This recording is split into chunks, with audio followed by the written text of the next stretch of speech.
Good morning, everyone. Good morning, everyone. Happy football Sunday. Happy week 6. I am Mac the Giants fan, stepping in for our fearless leader, Mitch Kowski, this week on hosting duties for the morning show. Uh, just want to welcome everybody to the panel. Nikki Stees, Bo, how you guys doing this morning? Doing good, man. How's everybody And doing? here we Here's James. Hey, Hey, doing great. morning, fellas. Welcome James aboard. Good morning, James. How you doing, brother? Very good, Mac. How about So I you? guess we'll just get right to it.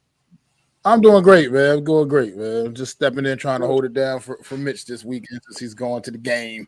Oh yeah, that's Well, right. so let's guess we dive right on into it, man. Start with you, Nikki, man. Who's your winners for last week, man? Winners from last week. So I'm gonna go with Washington Commanders. Granted, it was the Cleveland Browns, but they did what you're supposed to do against garbage teams. That's beat them down and made a statement, especially on the offensive side of the ball, both with the passing and the running game. So I got to give them props on that one right there. That's an excellent statement performance right there. The other winners, I'm gonna have to go. I'll go with the Ravens. They managed to hold on in a tough game against the Cincinnati Bengals. Granted, it was closer than it should have been, but those division rival games are usually tough. And they were down by 10 multiple times, but they still managed to come through. And they kind of got a break with that missed field goal in OT, but you win them any way you can get them. And to be fair, they still had to come back multiple times just to make it an OT game. So they still deserve props as a team for that. And Justin Tucker had 2 clutch kicks. So all around good team effort in a win. It wasn't pretty, but they got it done. There's my second winner. And the last winner I'm going to go with on this one, I'm going to have to pick the Houston Texans.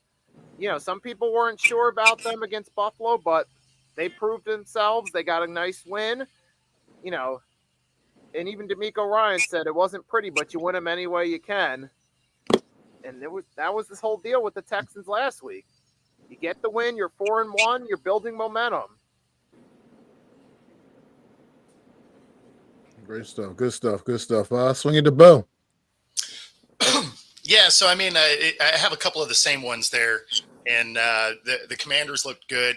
Granted, it was the Browns, and the Browns actively find ways to lose games. And of course, you know, you also had Deshaun like giving up in the middle of a play. So you know, not a lot of teams are going to win in that scenario, but the Commanders sure have looked good through the first 5 weeks. I did like the Texans Bills game. That was just a fun game overall, right? So like that was it. It wouldn't have mattered who won. I would have been happy with that game. Like that was just it was entertaining to watch. I don't have a horse in that race, so you know, it's just good football. And then I'm going to go Cardinals. That late game comeback to beat the Niners. It shows you that they are that scrappy team that, you know, we all kind of thought they could be. And, you know, they're going to win some of these games and they're going to lose some games they shouldn't. But that was an impressive comeback.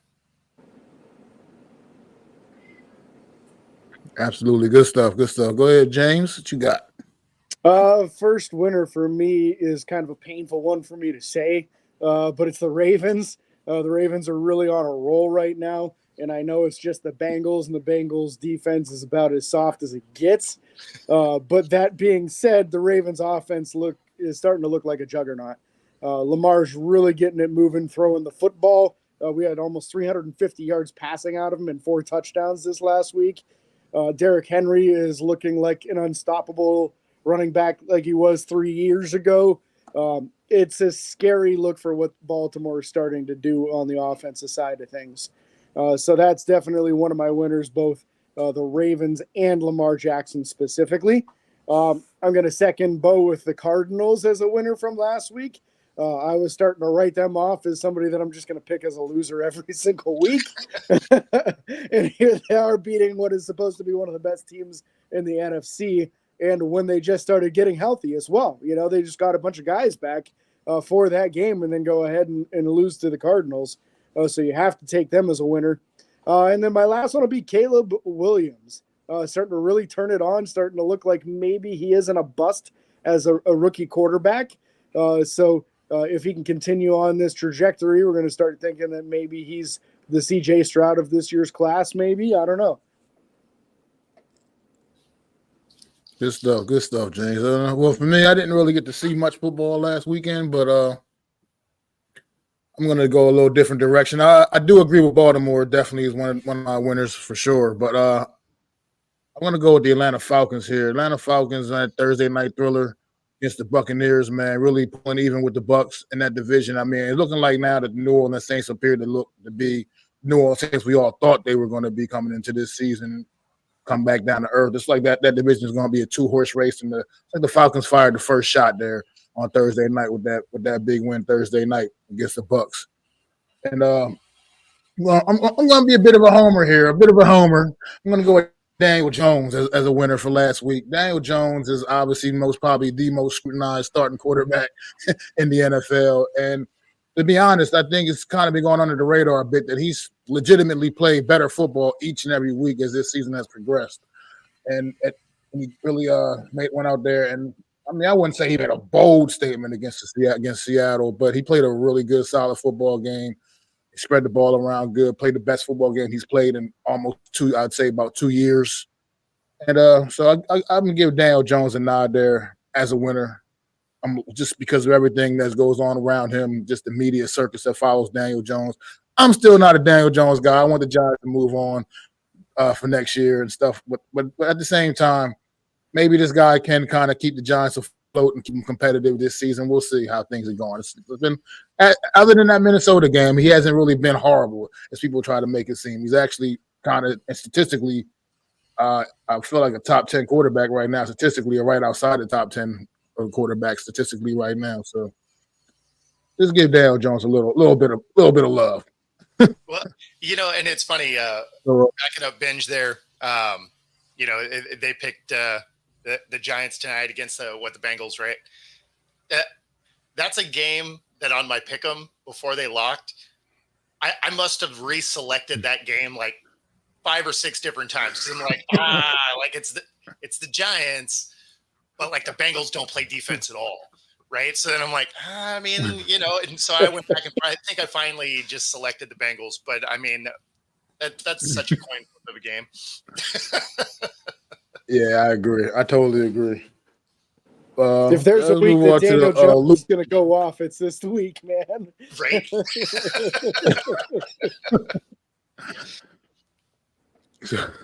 So now we got losers for the week. This time we'll start with James. All right. Kind of easy for me on a couple of these. I'm going to consistently pick this team until they prove me otherwise. The Cleveland Browns looking like a dumpster fire up north there. Just can't get out of their own way. At what point in time do you just move on from Deshaun Watson, right? Jameis Winston is sitting there behind him as probably one of the top back, right? Yeah. He's got to be one of the top backup quarterbacks in the NFL. Why he hasn't been given a shot yet this season, I don't understand. I'm going off subject, but if Deshaun cooks the Eagles defense, fire all the coordinators and the head coach.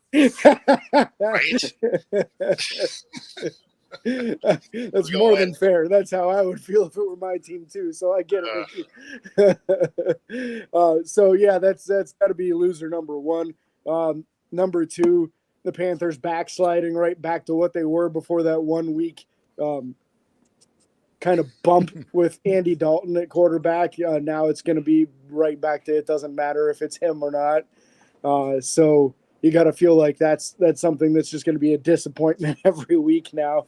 And probably last one, the Colts quarterback situation. What's going on? Is Anthony Richardson okay? Are you better off with Joe Flacco? What are they doing there? They got to figure that out, and you got to see better out of somebody. I agree. Good stuff, James. Let's go to Bo. Yeah, so the Saints have to be one of them. Granted, I know they lost to KC, but they lose their quarterback. And that doesn't say good things moving forward. You're going to roll out Spencer Rattler. I'm not super optimistic that that's going to be the answer. So, that's a big loss, mostly from a personnel standpoint. I'm going to go with the Raiders. That team is absolutely just falling apart. Then they, coming into this week, they bench Minshew for O'Connell. So, I mean, they're obviously not trying to win games anymore. Devontae Adams trying to get out.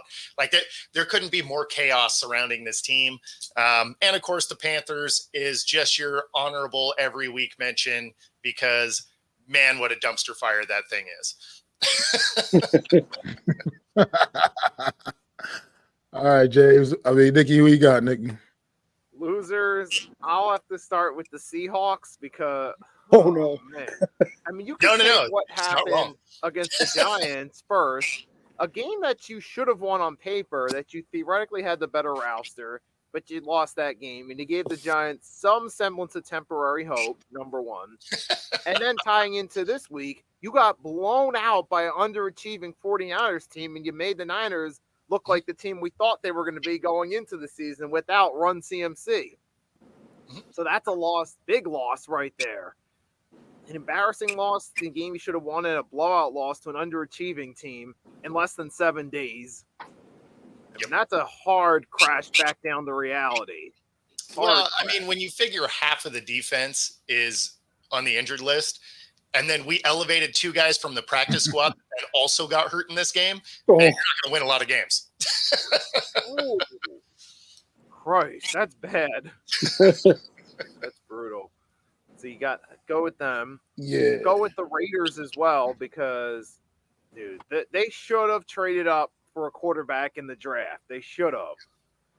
But they went with Gardner Minshew, who's I kind of compare him to Ryan Fitzpatrick at first, but now he's not even looking like he's up to that standard. Yeah, he's not that good.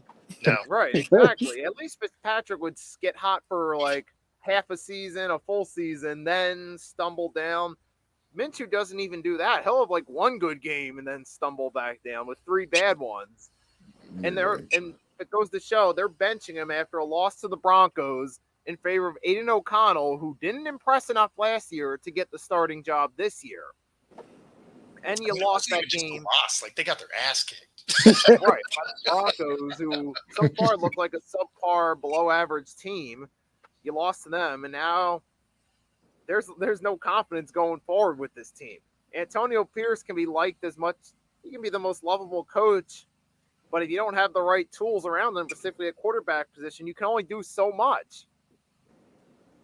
And that's a big loss right there. 1. Oh, that's 2. So you get Seahawks, Raiders, and for my other loser, I was going to go with the Saints, but I'm looking for something a little bit different. I was thinking Panthers, but that's a little too obvious. It's not going to beat on a dead horse. Let whatever happens to them. But then I got to go with the Colts. Because you had things were looking optimistic. You were at 2-2. Even though Richardson was hurt, you still had Flacco, who's still looking like a solid option at this point.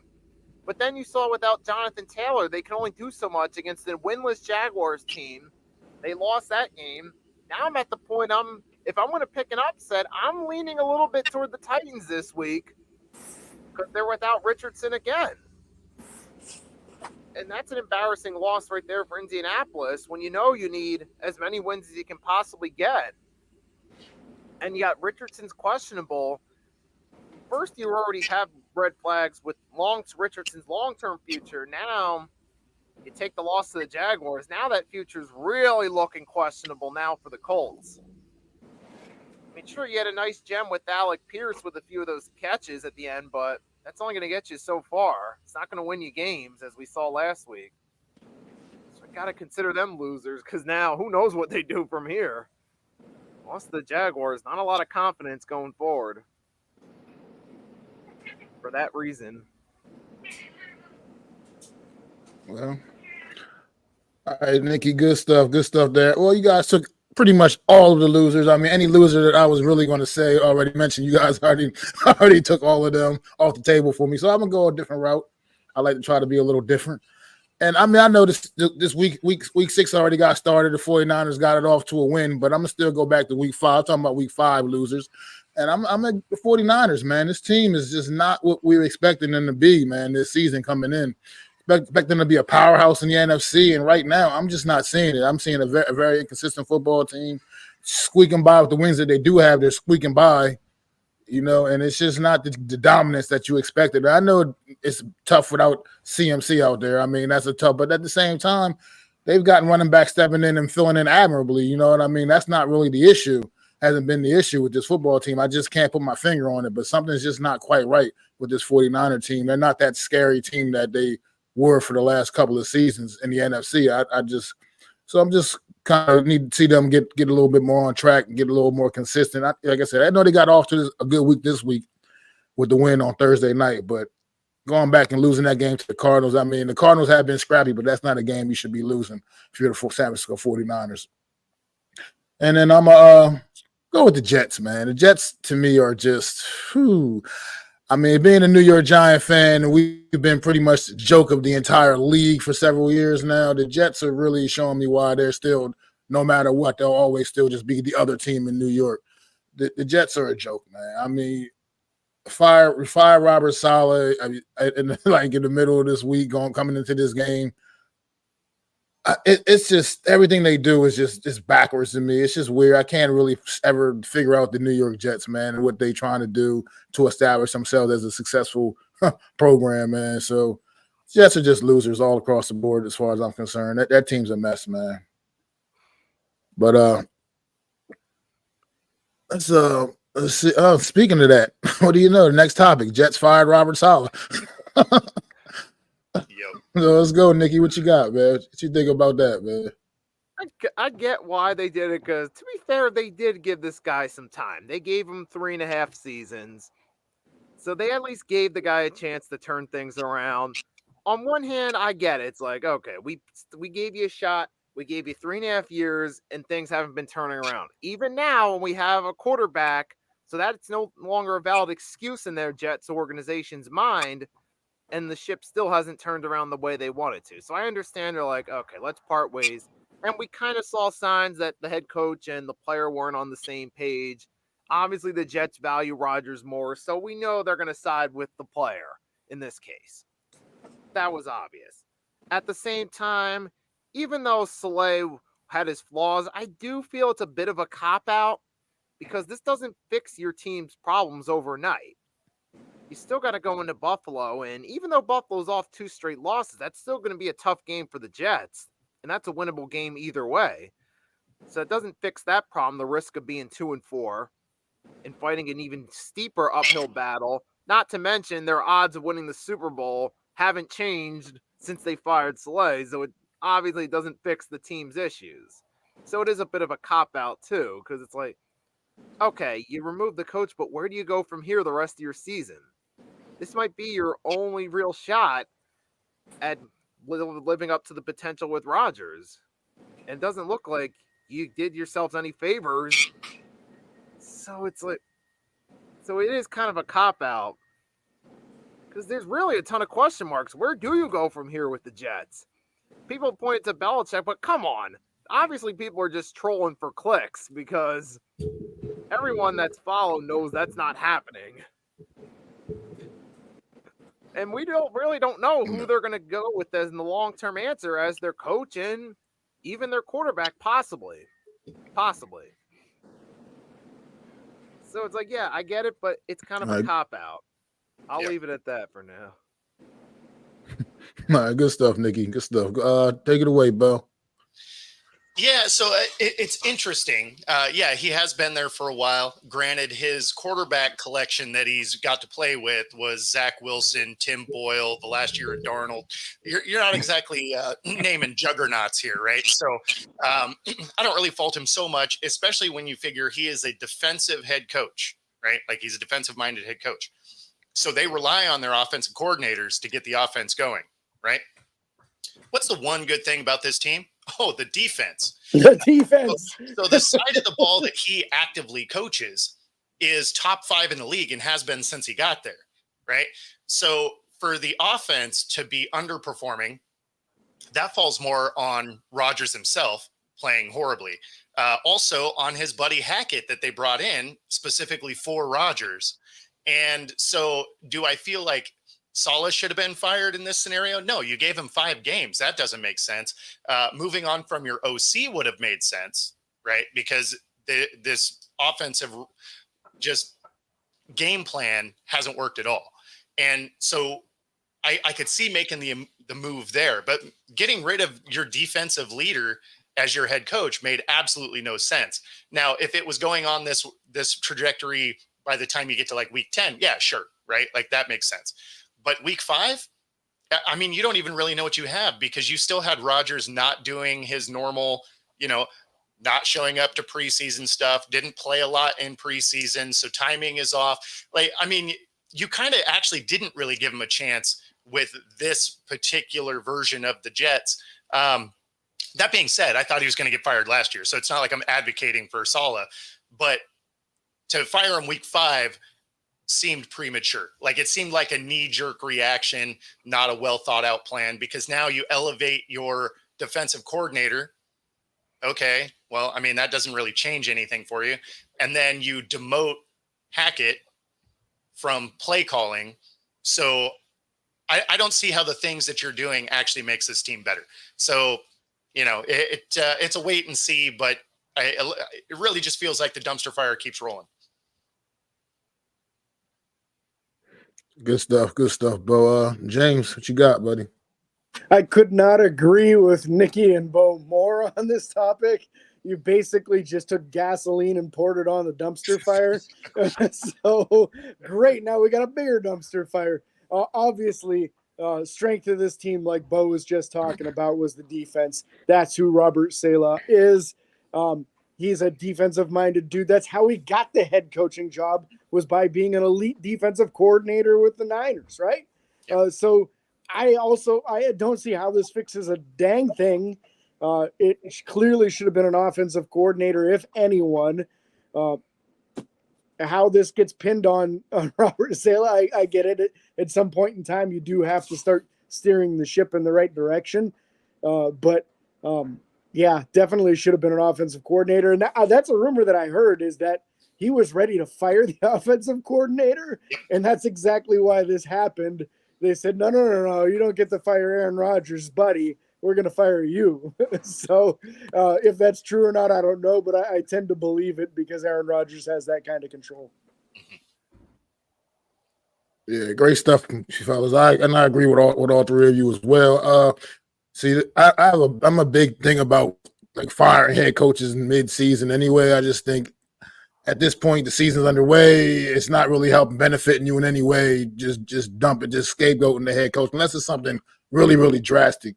To me, this is a situation where when you allow the inmates to run the asylum, man, look, Hackett clearly has been a problem on the offensive side of the football with them coordinator-wise, but like James just said, that's Aaron Rodgers' buddy. So God forbid you fire him. You know what I mean? You got to keep your 40-year-old quarterback coming off a torn Achilles. You got to keep him happy. So we're just go ahead and fire the head coach instead and keep this other guy on the board that's going to still probably continue to steer this offense in a bad direction. So I think also just a lot with the heavy expectations this football team had, and considering that they still, we knew what they were defensively, obviously, like you guys mentioned, but they still were a question mark on the offensive side of the football. Let's face it. I mean, the offensive line still has issues as well. So I think you just put these heavy expectations on the team and then expect them to be something amazing because you added 40-year-old Aaron Rodgers to the mix. I think that was also didn't do them any favors as well. So the Jets, like I said, they're just a mess, kind of just do things the wrong way continuously all the time. So it's just the Jets do, as far as I'm concerned. And I think Robert Saleh, he'll probably catch on with somebody else and make somebody else's defense really, really great again. So keep an eye on him for the near future. But the Jets, I think they're just a mess. Yeah, Nikki's Eagles actually would be a good place for Saleh to land because, Fangio clearly isn't the answer there. And, if he could bring that defense back around, be amazing. And I actually put that as a poll. That would actually be pretty scary on my Twitter, asking, Eagles fans, if Nick Sirianni gets fired, would you consider Robert Saleh as a replacement? So far, it's not a popular choice amongst the fan base, but it is something I put up as a poll and as a potential I option. think based on what you got from the Jets the last few years, he'll probably have to go back to coordinator status at least for a little while and kind of reprove himself again as being a worthy head coaching candidate, probably. But I mean, like I said, we'll see. You never know. But that's actually what I meant, was for him to go to the Eagles as a DC. I mean, he would be an upgrade over Vic Fangio at this point. Exactly. It looks like it for sure. That if that defense goes out there and gets cooked by the Cleveland Browns offense today, there's going to be some problems. Somebody's getting fired tomorrow. Yeah, for sure. But will that help just fuel shows like this, though? I mean, that'll be a week of content on its own. No doubt. Oh my gosh. Got a quick update going on over in London, man. Got Chicago Bears up 7-3 on the Jacksonville Jaguars, and the Bears are once again driving down the field trying to score again. So next up, man, we got the Eagles in the front. The Eagles releasing linebacker Devin White, one of their biggest offseason free agent signings, and now they feel like they don't need him on this very terrible defense that they've been putting out for the first 5 weeks of the season. So James, what you got about this, man? I mean, the criticism of Devin White, where he's been previously, has been that he's not a good diagnoser. So when you're an off-ball linebacker, if you can't figure out what's going on and get yourself in the right place and read it, that's an issue. His athleticism has never been questioned, right? Premier defensive athlete. But if you can't diagnose the play in front of you and can't get yourself in position, then it's crippling, especially when you're a middle linebacker or an off-ball linebacker, however your defense relays that stuff. So if you can't be like the central communicator and basically the captain of the defense, that's almost more important than being an athlete at the middle linebacker position, is knowing what's going on and getting guys in the right place. So if you're just a guy that runs around, I mean, that's why it didn't work out in Pittsburgh with Devin Bush. He was a premier athlete who just didn't have a great football IQ and really got overwhelmed anytime he got an offensive lineman on him. He couldn't shed a block to save his life. I don't think that's as much of a situation for Devin White. But these guys are both in that same boat. They're in the same draft class. They were both in the first round, and both were premier athletes and have struggled with the diagnosing and being like the team captain kind of defender kind of thing. So I'm not completely surprised that they were moving on from him at this point. All right, good stuff, bro. What you got, buddy? So, so I'm not surprised you guys moved on. That being said, there is a team that could use him. That one right there. Yes, they're on their seventh option at linebacker, and they do tend to run a 3-4, which means he doesn't actually have to be the diagnoser of the defense. He can still be a middle linebacker, since there's two of them in a 3-4, and he can be the guy that follows. You can use his athleticism. It actually could be a good fit and would fill a desperate need from a team that has watched their entire defense sit on the sideline. So, but yeah, for the Eagles to release him really wasn't a big surprise. I mean, they got to try and figure out how to get this defense right. So, they have their own issues for sure. And at Steve-O, yeah, it was a rough game to watch as a Hawks fan. He's a Niners fan. All right, Nikki, what you got, man? I know you probably got a lot. I was asking, why was the point of even getting him in the first place? Because he wasn't utilized at all. Granted, he had an injury, but at the end of the day, we didn't utilize him at all. It takes away the point of bringing him in the first place if you're not going to utilize the guy one bit. So that ends up being so far the biggest waste of an acquisition so far. So it's like we never even signed him in the first place at this point. It's like, bye-bye, Devin White. Best of luck in your future endeavors. Hope you can make something of your future. I mean, that's really all I can say right now. I mean, obviously, I guess the team didn't see him as a fit either, so they felt like it was time to move on. So I can't really say much about him except, all right, make the most of what we have now.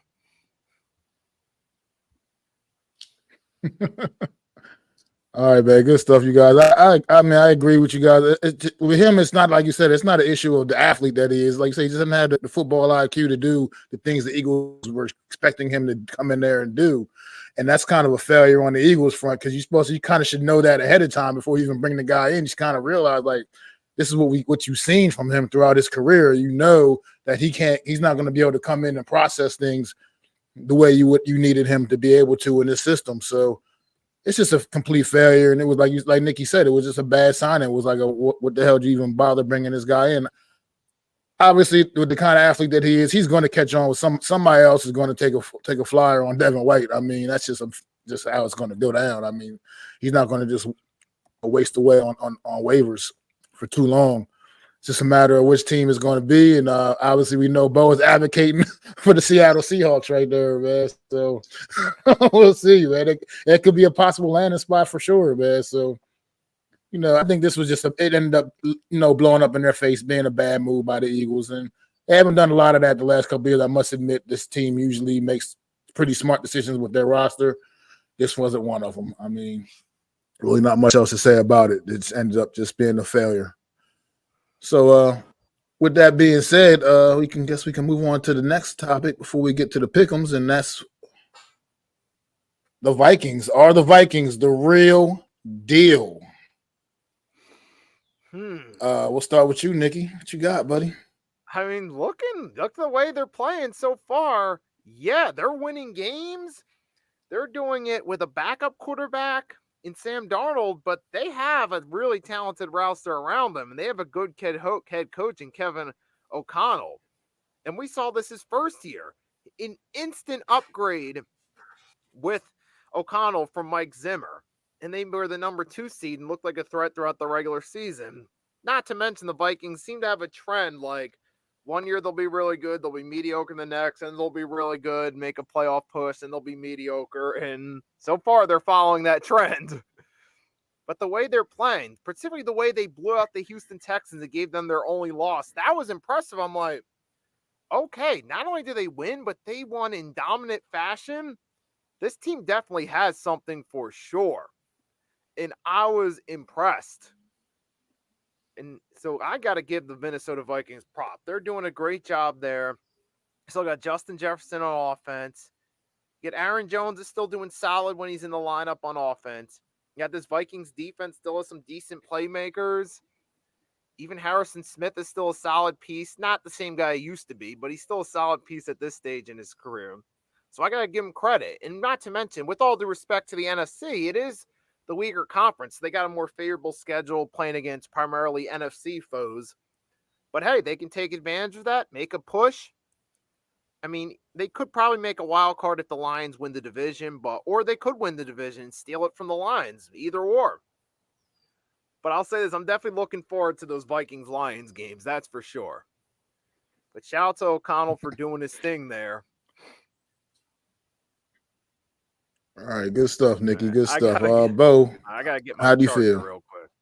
Yeah, I mean, they look real, right? Like that defense is ahead of schedule. Obviously, you have Justin Jefferson, one of the best to play, and I figured that Darnold was going to have one of his best years, considering he finally has a team around him, right? Like he starts his career with the Jets, absolute just garbage team. He goes to the Panthers again.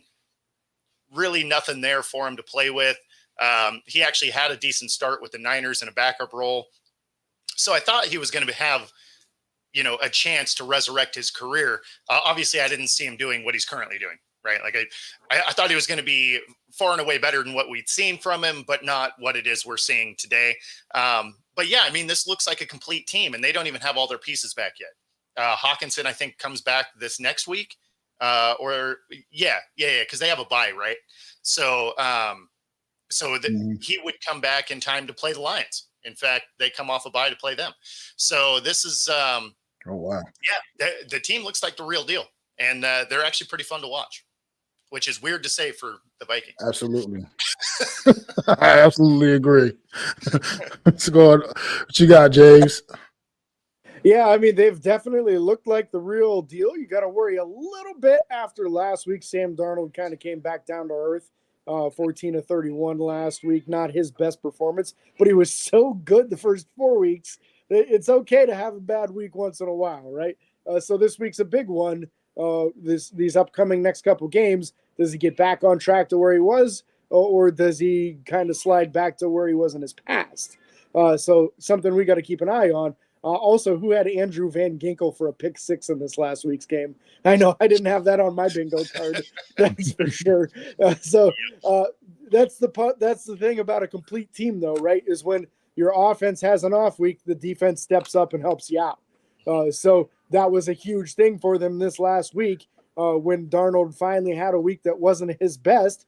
The defense stepped up and absolutely dominated and really made people think that Aaron Rodgers is probably washed and caused a whole shitstorm in the New York Jets organization. So you got to give them credit. They're getting it from one side or the other whenever they need it. So they look like the real deal to me. Yeah, great stuff. I mean, look, this team to me is the real deal. This was a surprise. I thought the Vikings would be, pretty much kind of pulling up the rear in the NFC North before this season started. Honestly, man, same rolling out Sam Darnold, rookie JJ McCarthy if he didn't get injured. I just thought they were going to be pulling up the rear, and this team has come out like gangbusters. Right now, they are literally 2 games above everybody else in the NFC right now, and that's saying something. 5-0, the only last undefeated team left in the NFC. You mentioned, like James just mentioned, Sam Darnold did not have his best stuff last week, but yet still they found a way to get the win. And that was against the Jets defense. So we were just talking about the Jets a little bit and everything we said. One thing they are good on is defense, you know what I mean? So that's not like that's an easy defense to go out there and take and handle anyway. So I just think that this team is absolutely for real. Sam Darnold he's like you said, you put a team around him and you can see what a guy can do. He was number 3 overall pick, if I'm not mistaken, when he got drafted. So, I mean, at the end of the day, there is some talent there, man. And now we're finally getting to see it. I mean, I think he could be still leading the league in touchdown passes, maybe. I'm not sure. He may not be now, but he may be. And he's like going right now, he's kind of playing where you got to maybe even put his name on the MVP ballot. I know it sounds crazy to say, but Sam Darnold is balling right now, man. I mean, like you said, he had some hiccups last week, but this team, man, is legit. And like you said, they still have one of their big weapons, hasn't even cracked the lineup yet this season in TJ Hawkinson, like Bo mentioned. So to put that into perspective as well, man, they're getting the most out of everybody. Aaron Jones was looking like a pretty solid acquisition in the offseason as well. And then obviously we know what Justin Jefferson is, one of the best at what he does. So, and defensively, this team is making plays. And then the thing is, you get off to a start like this, everybody starts to believe, man, and then it gets contagious, man. So I look for this team to continue to be good. I mean, obviously they're not going to go undefeated. Eventually somebody's going to get them, you know what I mean? But I think this team is going to be really, really good, and I think the Lions really had their work cut out for them, and the Packers. I think you could possibly see three teams out of that division in the postseason this year in the NFC. They could be that division this year. So, you know what's crazy for them coming up? So their schedule, right? They come off the bye. They have the Lions. Going to be a rough game, right? Now, they may win. They may not, whatever, coin flip. But then you go on from there. They play the Rams, probably a win. They play the Colts, probably a win. They play the Jags, almost certainly a win. And then the Titans, also just a garbage team. Then you get the Bears, which are inconsistent at best. And then the Cardinals, right? I mean, they have a path to really not have many losses here. Yeah, when's the loss? When's the loss in that schedule? I mean, even to just wrap. If they get past the line, if they beat the Lions, they'll probably they split could. with the Lions, right? So because they finished the year with them too. But then the only notable game, right? They got the Cardinals, or not the Cardinals, but the Falcons. Obviously they have their division opponents one more time in the Seahawks. So, I mean, like there's an opportunity for them to really have a, 13 or 14 win season if they keep playing the way they're playing. And that, again, having watched the Vikings my whole life, wow. That is not something you would expect from them. Yeah, but it can happen. It definitely can. Most definitely. But all right, we'll get to I guess we'll move on to the pick'em section now. Where are we at?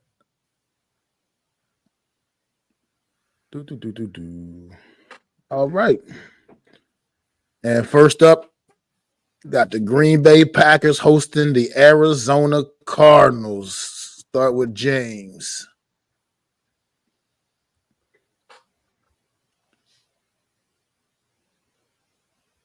Oh, I had myself muted. And we Going can't see you. Packers. Hold on. We've all done that, right? Oh, yeah. Yep. Gotta go Packers on this one. Although the Cardinals coming off of that big win, I'm not a believer that that's going to be a consistent thing for them. So I'll go Packers on this one. All right, Bo. Yeah, I have Green Bay here too. You know, the Cards are just a tough team to pick because you just never know what they're going to look like week to week. So they're that team. You're probably going to pick against them almost every week, and you'll be right about half the time.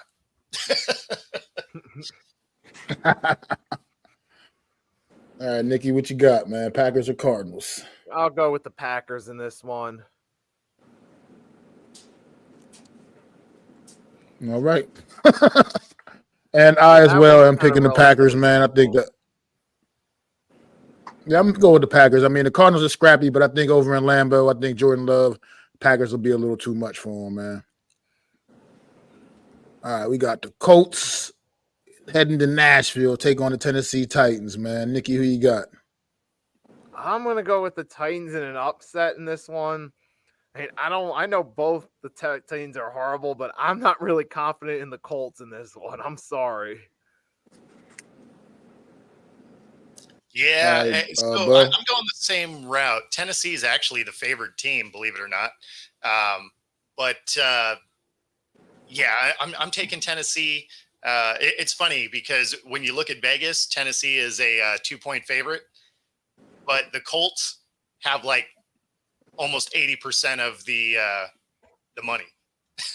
so kind of weird. Too many injuries for the Colts for me. I'm going to take Tennessee. My only question on this is Mason Rudolph going to start for the Tennessee Titans? Ooh. I don't know. But either Yeah. way, doesn't really matter to me. I'm going with the Colts anyway. I don't think Tennessee's good enough to pull this one off. Yeah, I'm going to agree with James here. I just think Tennessee is just they find the way to still lose the football game regardless. I hear what you're saying with all the injuries, but the Colts, I think, just are a little bit better. I mean, I just think, it doesn't matter if it's Flacco or Anthony Richardson at quarterback. I think the Colts will find a way to get the job done in Nashville. But we got Houston headed up to New England and take on the Patriots. Who you got, James? Easy one here, right? I don't see how New England pulls this off. So going with the Texans, and I don't think I need to explain myself too much on that one. No, I'm right there with you. There's no analysis needed. Texans roll. Yep. I agree. Yep. I think we all agree. Yeah, Easy. nothing to be said about this one. That's the easiest one. Drake May is going to be a rough debut for young Drake May. That poor dude. That offensive line's awful. Why are they marching him out there? They just don't like the kid. They want him to die, really. That's the worst game to start him at. You could have even put him against a banged up Dolphins team. There may have been some chance, but Right? his confidence They is gonna be left to die. I agree. in They this should one. have went that route. They should have definitely went the route of just putting him out there against the Dolphins last week, get his feet wet against the Dolphins, before you just throw him into the deep end against the Texans, man. So, Yeah, like good luck, let him Drake figure May. it out. But I don't. Let him figure it out against a team that doesn't have a defense, as opposed to the Texans that, are probably going to give him 2 or 3 like welcome to the NFL shots today. Yes, definitely. For sure. All right, Tampa Bay headed to New Orleans, man. Nikki, who you got, man?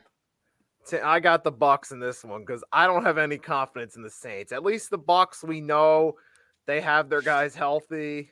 They should at least do something with this game. And I don't know what the Saints are going to get. I got no confidence there in Spencer Rattler. Is it? I can't remember the guy's name, but Yep, that's right.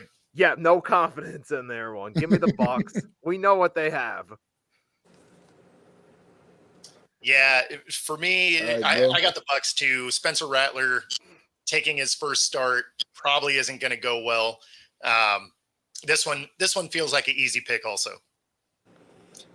Yeah, I'm with you guys on this. Spencer Rattler with his first start and his first L is how I'm going to see this one. And that's just a rough start for him. Baker's definitely feeling dangerous today. Tampa Bay wins. Yeah, I'm definitely in full agreement with you guys. Spencer Rattler did have a good, off season. He was pushing Derek Carr down there, but I don't see him getting the win against Tampa Bay today in his first start. Another quick update in London, man. The Bears back in the end zone again. Caleb Williams is cooking a bit. All right. Second touchdown pass to Cole Kmet. He had them 2 on fantasy, man. They're having a day, putting together a nice little day. So when the Jags lose today, do they fire Peterson now? Good question. They've already ripped the Band-Aid off. A coach has already been fired. Do they they make this thing happen? I could see it possibly happen. The Jaguars do things like that as well, so we see. But all right, next up we got Cleveland going to Philly, man, and take on Eagles, man. I know what I want to happen here, but I'm not sure it's going to happen. Who you got, James? Well, gonna stay with Pennsylvania on this one. I'm riding with Nikki and Mitch and all you guys. Eagles all the way on this one. I don't see Cleveland magically turning into a good team today. Yeah, I really agree with that last part. Like, there's no way the Browns are going to miraculously be good.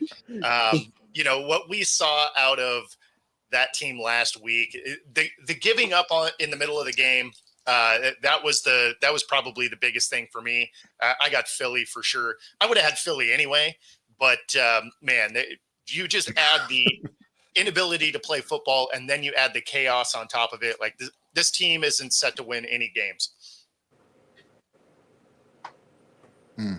Yeah. The Eagles. You got Nikki. I'm going to be a homer and go with the Eagles, but I'll say this. If this is the one pick I get wrong, don't bother me the rest of the day. You better win this game, Eagles. Yeah, man. I definitely got the Eagles as well, even though I would love to see Cleveland lay that big upset on them, but I just can't I can't just actually say those words and be taken seriously. So, yeah, the Eagles here. AJ Brown's back in the lineup, so I just think they're gonna blow them out. I don't even see this being competitive, to be honest. All right. This is for many game of the week for many right here. Washington Commanders taking on the Baltimore Ravens, man. Yeah. Who you got, Nikki? I'm going to go with the Ravens in this one because even though the Commanders have been good, we don't know. They have had an easy schedule. Not to take away from it because they're still winning games and playing good, but this is their first true test on their new wave of momentum against the Ravens. Now, if they can prove people wrong and win this game, all right, they got something going, but they still got to go out there and prove it. I don't know if they're quite ready for this level of competition yet. I think it could be a good game. It's close, but the Ravens win one, but Washington still shows something. That's how I see this one going down. Yeah, I'm right there with you. I think the Ravens get this one done at home. Washington, I like what we've seen. Obviously, they've looked great. And, it hasn't been against the best competition, but, you can only play the guys that are on your schedule, right? So I can't knock them too much for that. But yeah, I got the Ravens here. They finally figured out that Derrick Henry's on their roster, and they've used him well the last couple of weeks. So I'm going to go with that. But I agree, this is definitely the game of the week. Another painful one for me to pick here, guys, because I'm going to go Ravens alongside you both. And honestly, more importantly, smash the over on this one because both of these defenses look pretty soft right now. And both of these offenses are really rolling. So I would expect tons of points, but I think Baltimore will outlast Washington. Good stuff. And I definitely agree with the panel here. I mean, look, Washington has exceeded expectations. And like you said, they can't help who you have on your schedule. But even with these teams that they've played already, nobody had the Washington Commanders at 4-1 thus far through the first 5 weeks still. And but I think this is a step up in class. I think Baltimore is absolutely on a roll right now, and I think it's going to be a big test for Jaden Daniels, and it's going to be kind of his first big major learning experience. I think where he's going to have to face a little bit of adversity, and I think they're going to come up a little short. I think Baltimore gets a W. It always worries me when the whole panel picks the same team, though, because they usually going to lose. Yeah, there's a possibility of jinxing it. I hope that's the case, honestly. I mean, I still think the rookie goes out and plays well. I just think he's going to have, he's going to get a couple lumps today, I think, though, as well out there. No doubt. But, all right, we're into the 4 o'clock window now. The Los Angeles Chargers going to the Mile High, take on the Denver Broncos, man. Who you got? James, who you got? I'm going Chargers on this one. I really am not that big of a believer in Bo Nix, although I know he's starting to look a little bit better as the season's going on here. I think Justin Herbert's just going to outshine him in this one, and the Chargers win. Yeah, so I'm going the other way, actually. I'm going to take the Broncos here. This is another one where I kind of went back and forth, but the Chargers have some injuries, and Herbert's one of them. Oh, no. He's questionable going into the day. I do believe he's playing, though. But that being said, the Denver defense is ranked second in just about every category. So I'm going to take the defense to disrupt the Chargers, and Bo Nix will do just enough to get the win. I agree. What you got, Nikki? Ooh, I initially picked the Chargers, but if Herbert's injured, I don't know. And Rashawn Slater's questionable too. So that's a tough one, man. I think this might be the day the Broncos get the upset. All right. I mean, look, I'm going Denver here as well. I think the Broncos have, over the last couple of weeks, have kind of mastered the winning ugly, thing in the league, and it doesn't really matter. No style points in the standings. All that matters is the W and the L. The Broncos are figuring it out, man. Bo Nix is doing just enough. He had coming off probably his best game of the season thus far last week, too. So light bulbs maybe starting to come on a little bit for him. Game slowing down a bit. So I like the Broncos here, man, against the Chargers. Next up, Pittsburgh against the Raiders, man. Nicky, who you got, buddy? I'll take the Steelers in this one. I know the Raiders have a history of beating the Steelers, but I just feel like when you look at the two teams, Steelers usually find a way to win at least 8 or 9 games. They're off 2 straight losses, and they're playing the Raiders. They'll find a way to win. The Raiders, after last week, are at a low. I don't have much confidence in them. Yeah, it's the Raiders just so bad. So I'm definitely taking the Steelers here, even though I don't love their offense. The Raiders have found a way to get worse every week, and I feel like this is going to be no different. You got O'Connell coming out there, who hasn't had a start since last year. Devontae Adams is again missing. So I don't know who you're really throwing the ball to. In fact, Crosby is a questionable element to this too. So with all of that, the Steelers should pretty easily win this game. Yeah, good stuff. James, do I have to ask? I mean, you don't, but I'm going to be long-winded because it's one of the things I'm most passionate about, right? So one of the best things that Kenny Pickett did while he was a Pittsburgh Steeler was reverse the fortunes of this tradition of Pittsburgh losing to the Raiders every single time, because Ben Roethlisberger struggled with them mightily. Kenny swept them. So the momentum's going back in the right direction for Pittsburgh now, but I'm worried about the injuries. The Raiders have 4 wide receivers on the injured list. The Steelers have almost every outside linebacker on the injured list. So TJ Watt's the only healthy body they've got. They're starting a guy that they just got off of the injured reserve in Jeremiah Moon this upcoming week. And then they just called up 2 guys from the practice squad as backups at outside linebacker. It could be pretty rough. TJ is going to be double and triple teamed all game long because they're not going to have to worry about the other side. I'm expecting a low-scoring game. I think Pittsburgh edges them, but it's not going to be pretty. Yeah, I mean, it's always boring with the Steelers. Picking a low-scoring game is an easy bet there. Yeah, true. Yeah, Steelers games are a Yeah, little bit take the more under here. watchable than paint drying. Smash the under. Exactly. Hey, I got to take off, guys. Always Yeah, fun hanging out. All right, later. All right, bro. Take it easy. Have a good one, All man. right, take care. Well, I'm taking Pittsburgh too, guys. I mean, like, there's nothing else. I think the Raiders are a complete shit show, and I mean, Pittsburgh, they're not the prettiest offensively either, but I think if they can do enough to take care of the Raiders. So, all right, we got Detroit and the Cowboys, man. It's a good one, another big matchup. Who you got, James? All right, I think I'll roll with Detroit on this one. Dallas has been just up and down. Honestly, taking it down to the final seconds to get that win last week. So I don't think they really looked that impressive. I think Detroit's the better team, so I'm going to Lions. I mean, Cowboys so far, they're like Nikki? the team that's getting split decisions over middleweights. Now they're going against the heavyweight. That's kind of what it feels like here with the Cowboys playing against the Lions. We've seen how good the Lions are. I feel like they're the better team. Cowboys aren't the same team they were last year when these 2 teams played, but even that was a close call, remember. But this year, the point is, give me the Lions in this one. They got momentum on Yeah, I their just think the side. Lions will be able to.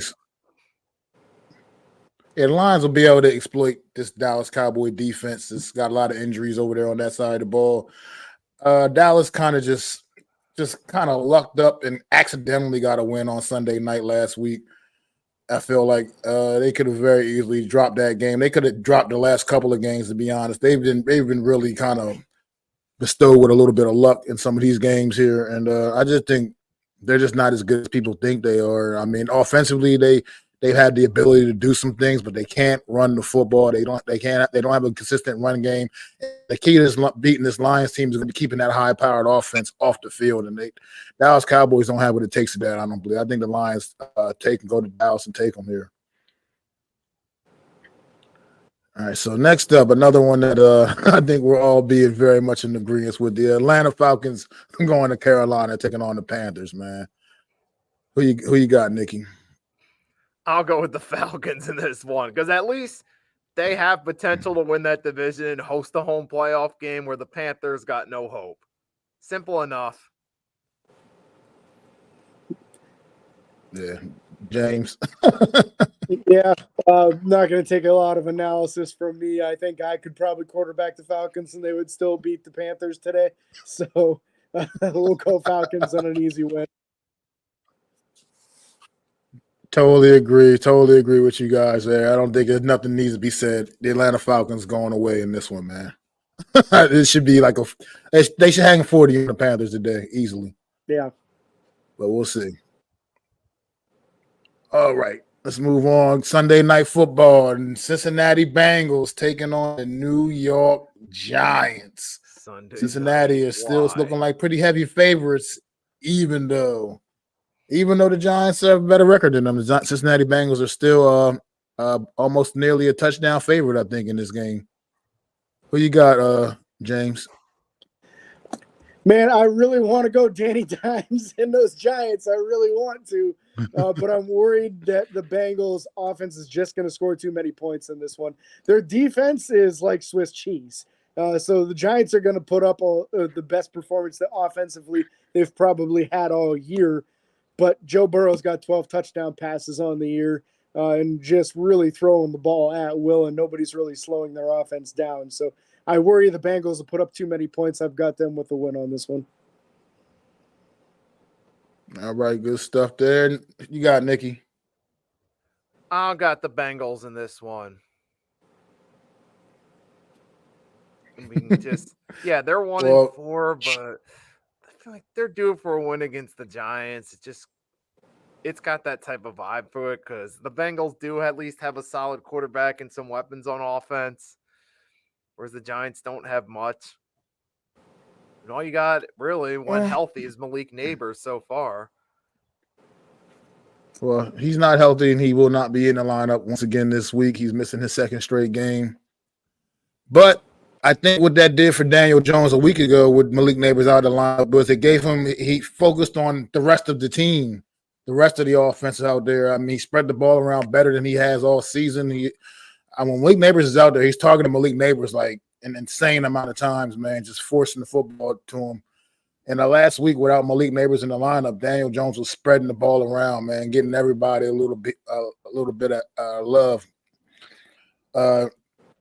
As much as I agree with you guys in some aspects, the Cincinnati Bengals they put up points, but defensively they are so bad, and I could see the Giants going out there and kind of having somewhat of an explosion offensively themselves tonight.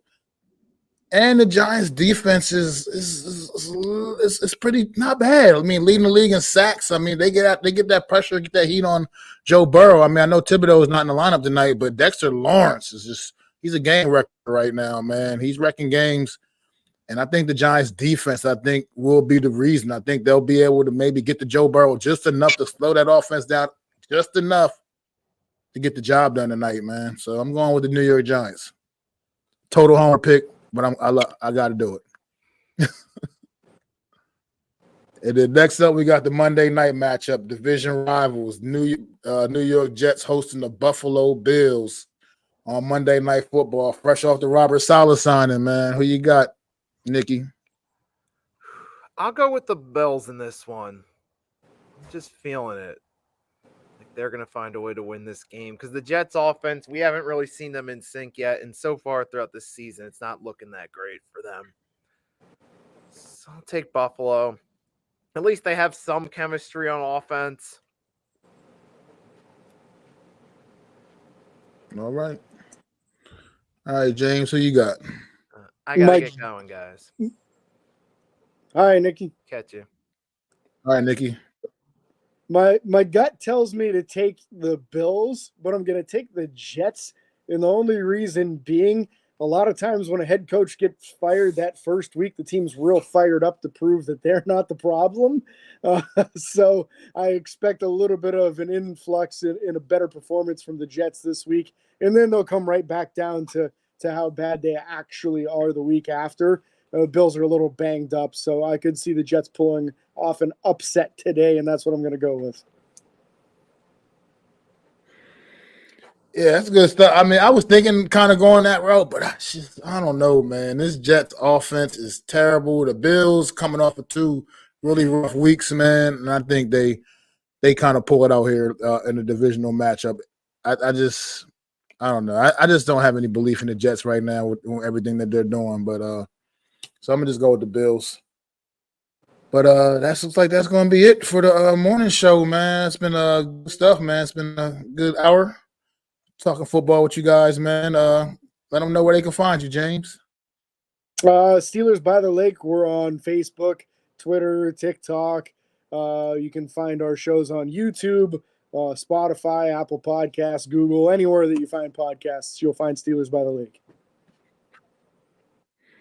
That's good stuff. Make sure y'all go and subscribe, man. Steelers by the Lake, man. Help that channel grow, man. You guys doing good stuff over there. And I am Mac the Giants fan, man. Just like you see us on the screen, MACDA Giants fan, man. You can find me right here on YouTube, Twitter, Facebook, Instagram. It's all the same. Mac the Giants fan, man. Just hit that subscribe button.